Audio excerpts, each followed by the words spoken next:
Hello friends, कैसे हो आप सभी लोग। तो हम लोग एक बार फिर से आ गए हैं। हिस्ट्री की जो सुपर फास्ट रिवीजन सीरीज चल रही है, जहाँ 10 मिनट में आप एक चैप्टर को पूरा बहुत अच्छे तरीके से रिवीजन कर रहे हैं, जो कि यूपीएससी यूपीपीसीएस और विभिन्न वनडे एग्जाम्स के लिए जहाँ पे भी हिस्ट्री पोर्शन आता है आपको रिवीजन के लिए बहुत ही यूजफुल हो रहा है। आज उसी क्रम में हमारा जो चैप्टर है वो है वैदिक काल। हम लोग देखेंगे वैदिक काल से क्या इंपॉर्टेंट हमारे एग्जाम के लिए होता है, क्या क्या चीजें पढ़नी है।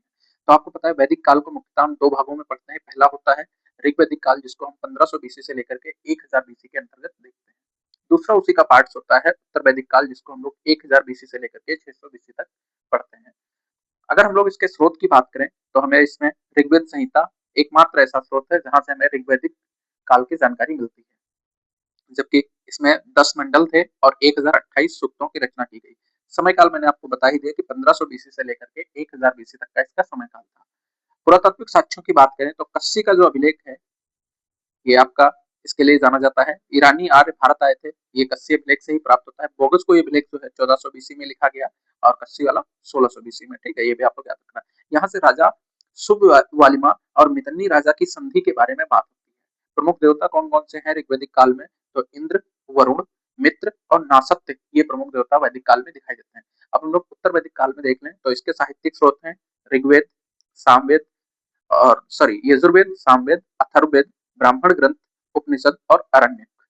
इसके पुरातात्विक जो स्रोत हैं चित्रित धूसर मृदभांड यहाँ पाए जाते थे। उत्तरी काले पॉलिशदार मृदभांड भी पाए जाते थे तथा लोहे के प्रयोग का सबसे पहला साक्ष्य हमें उत्तर वैदिक काल में दिखाई देता है, जो कि अतरंगी खेड़ा उत्तर प्रदेश में मिलता है इसका प्रमाण। अब हम लोग देखते हैं आर्यों का मूल निवासी संबंधी जो कुछ मत हैं अलग अलग वैज्ञानिकों के, उनके क्या है। जैसे मैक्स मुलर ने कहा था कि ये मध्य एशिया से आए हुए हैं, जबकि बीजी तिलक जी ने कहा था कि ये उत्तरी ध्रुव के निवासी हैं। दयानंद सरस्वती ने इनको तिब्बत का निवासी बताया था। यानी आर्य लोग कहाँ से आए थे, तो इनके विचार हैं अलग अलग। अविनाश चंद्र दास जी ने बताया था कि ये सप्त सैंधव प्रदेश से आए हुए हैं, जबकि गंगानाथ झा ने बताया था कि ये महार्ष देश ब्रह्मार्ष देश से आए हुए हैं।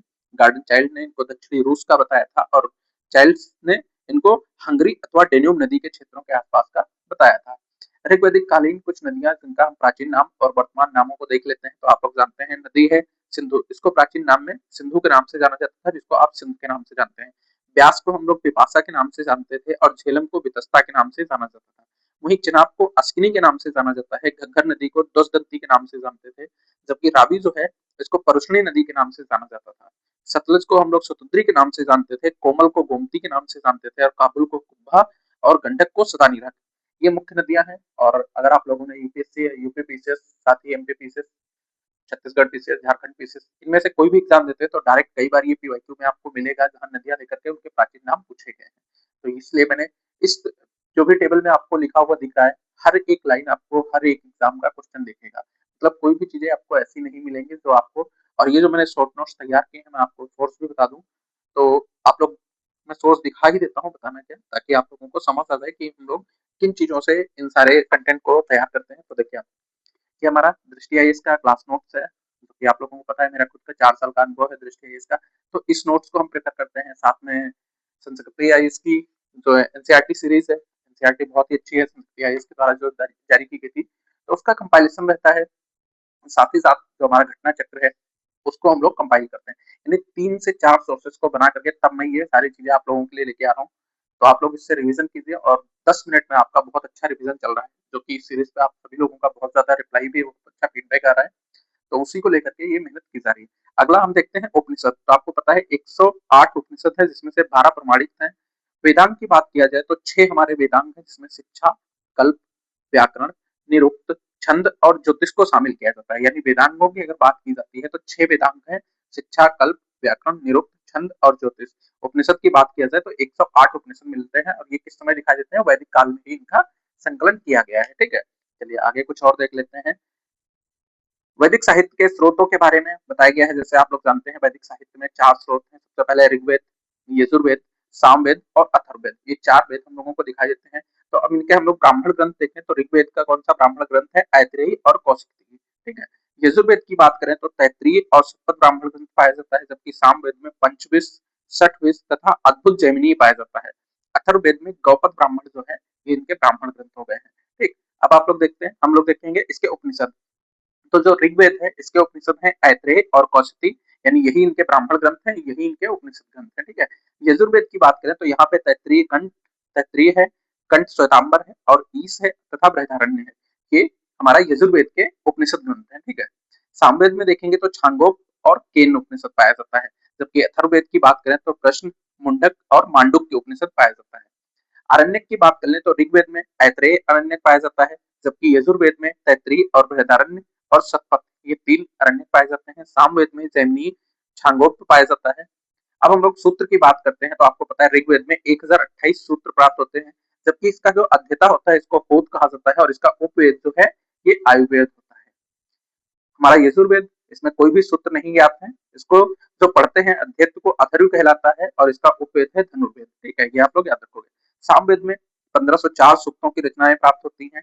इसको पढ़ने वाले को उद्गाता कहा जाता है तथा इसमें उपवेद है गंधर्व वेद और नारद, ठीक है। अथर्ववेद की अगर बात करें तो 731 इसमें सूक्त पाए जाते हैं। इसको पढ़ने वाले को ब्रह्म कहा जाता है और इसका उपवेद है शिल्पवेद। प्रमुख दर्शन और उनके प्रतिपादक कौन है तो उस पर हम लोग बात कर ले तो आप लोग जानते हैं पहला है चावार्क दर्शन, जिसके प्रतिपादक हैं चावार्की। दूसरा होता है सांख्य, इसके प्रतिपादक हैं कपिल मुनि। योग के पतंजलि जी हैं। न्याय के गौतम ऋषि माने जाते हैं। पूर्व मीमांसा के जैमिनी माने जाते हैं। उत्तर मीमांसा के बादरायण माने जाते हैं और वैशेषिक के कणाद माने जाते हैं। यानी ये हमारे प्रमुख दर्शन है और उनके जो भी संस्थापक रहे हैं उनके नाम है। और ये हर एक लाइन से, हर एक दर्शन से क्वेश्चन पूछा जा चुका है।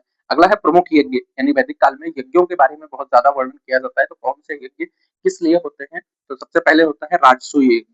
यह किस लिए किया जाता है तो राजा का जब राज्याभिषेक होता है उस समय राजसूय यज्ञ को संपन्न किया जाता है। अगला है अश्वमेघ यज्ञ। अश्वमेघ यज्ञ राजा की शक्ति प्रदर्शन के लिए किया जाता है।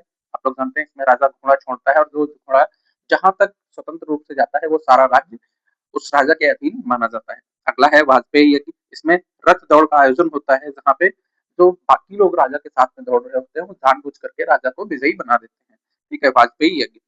अगला होता है अग्नि अष्टोम यज्ञ। इसमें क्या होता है सोमरस पिया जाता है, यानी सोमरस नामक एक पदार्थ था तो इसको पिया जाता है और साथ ही साथ अग्नि को पशु की बलि दी जाती है। यानी जो अग्नि अष्टोम यज्ञ होता है इसमें सोमरस नामक एक पेय पदार्थ होता है वो राजा के द्वारा पिया जाता है और अग्नि को पशु बलि दी जाती है। तो फाइनली हमारा एक चैप्टर में कंप्लीट हो गया है वैदिक काल और एक पेज में हमने इसको कंप्लीट किया है। अब हम लोग अगले वीडियो में करेंगे जैन धर्म को, ठीक है। तब तक के लिए ध्यान रखिएगा, पढ़ते रहिएगा और अगर आपको ये सीरीज अच्छी लग रही है तो प्लीज आप अपना फीडबैक दीजिएगा और अभी तक अगर आपने चैनल को सब्सक्राइब नहीं किया तो सब्सक्राइब कर लीजिएगा। जय हिंद।